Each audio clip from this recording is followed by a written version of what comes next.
So while doing research for my How Old is Mr. Burns video and full video by clicking the card down below, so I guess they don't do it up top anymore, I don't know. I found out that there was 6 possible years could have been born, and with a couple of exceptions, they all could actually line up with what we've seen in the series. So this is the video that I promised I'd make when I did my How Old is Mr. Burns video, and this is the Mr. Burns complete multiple timelines. I have no idea what I'm titling this yet. But real quick guys, my channel has recently hit 988 subscribers, and hopefully by now we've actually gotten to 1,000, but my goal for the end of this year is to finally reach 1,000. But if you guys could hit that subscribe button, it would be greatly appreciated no matter what number we're actually at. So how is it actually possible that Mr. Burns has multiple timelines that all work out for him? Well, the real world answer is it's a cartoon, and as the evil old man character, they've really fluffed out his backstory, and since The Simpsons has always had a floating timeline, you can just sort of grab whatever makes the most sense to you and use that as canon. And if that's what you like to do, that is fine. It's just as much fun and honestly less of a headache than what I actually am about to do. Because I believe in a weird way they're all true. And I believe this because in season 36, episode 1, Bart's birthday, Bart causes a series reset. Not a reboot, a reset. Making his 11th birthday become his 10th birthday, and the genius of this is now the show can keep the characters the same, backtrack on some of the character development, and keep the show fresh and interesting. So I thought to myself, what if Mr. Burns remembers his other lives and backstories from previous resets? To everyone else, it would just seem like he was making things up, when in actuality, he is not. This would also explain why some things in the timeline line up with multiple dates. And you're going to see how a lot of that happens whenever we get into the actual timelines. But with that, let's go ahead and get into the timelines. First off, the first notable thing across almost all of these timelines is actually his mother being born in 1868. That would be kind of the starting point, and that's the earliest date we get for his family, so that's a consistent thing across all of the timeline. With the only exception one of these being what I'm going to call the impossible timeline. And this is the timeline where Mr. Burns is as old as Pangea.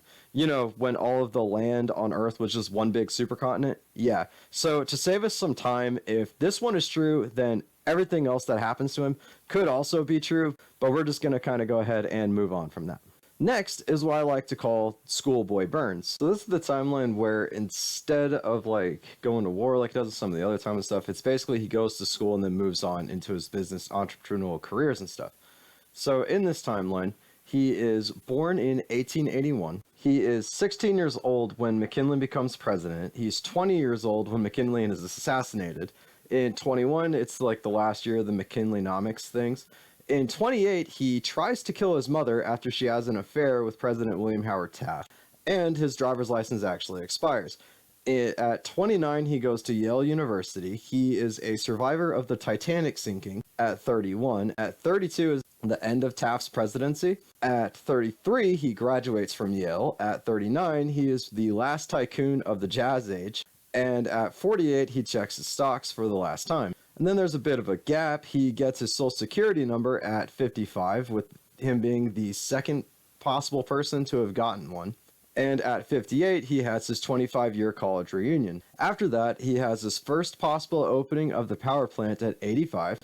At 87, his power plant suffers a meltdown, killing Smither Sr., with him making Mr. Burns promise to take care of his son. At 93, he has the second possible opening of the power plant, where he also gives Homer a job. And then once again, there's another bit of a gap where he ends up getting shot by Maggie in 1995, and in 2010, at 129 years old, he reaffirms his age has 4 digits, which doesn't entirely make sense, but that's just kind of like a running thing that happens throughout this timeline. But after that, we get to move on to what I like to call the mommy timeline. Basically, this is where we get to know his mother's birthday and find out that he was a small child in 1909. And so in this possible timeline, he is born in 1889, is a small child in 1909, in 1913 is the end of Taft's pregnancy, the end of Taft's presidency. Then he is 21 as the last tycoon of the Jazz Age. He checks the stocks for the last time in 1929, gets his social security number at 37, and then opens the power plant at 60. The power plant melts down at 63, and at 85 he opens it again, giving Homer a job. And then at 101 years old, he says his mother was 122 years old, or when we see her in the series. And that's kind of the only way that this timeline lines up, with the rest of the things just kind of falling into place from there throughout the rest of the series. After this, we have the oldest resident timeline, where he becomes Springfield's oldest living resident. So this one lines up pretty well with a lot of the events of the story, but there's also another timeline that lines up just as well as this one does. But in this timeline, his birth year is 1896, making him 1 year old when McKinley became president, 5 years old when McKinley is assassinated, 6 years old would be the end of McKinleynomics. He would try and kill his mother at 13, and at 17 had the end of Taft's pregnancy. Would have been the 24 with the last tycoon of the Jazz Age, which lines up a little bit better. He would have checked his stocks for the last time at 33, got his social security number at 40, and this is where timelines get a little bit interesting. So in this timeline, he is 45 when he's drafted into World War II with the Flying Hellfish, 49 when World War II ends and he goes to Paris, 54 when he leaves Paris to serve in the Korean War, 57 when the Korean War ends, 63 when he gets driven out of Cuba, 70, which is the possible first opening of the power plant, 71 when he kills Smithers' father, and 78 with the second opening of the power plant, giving Homer his job.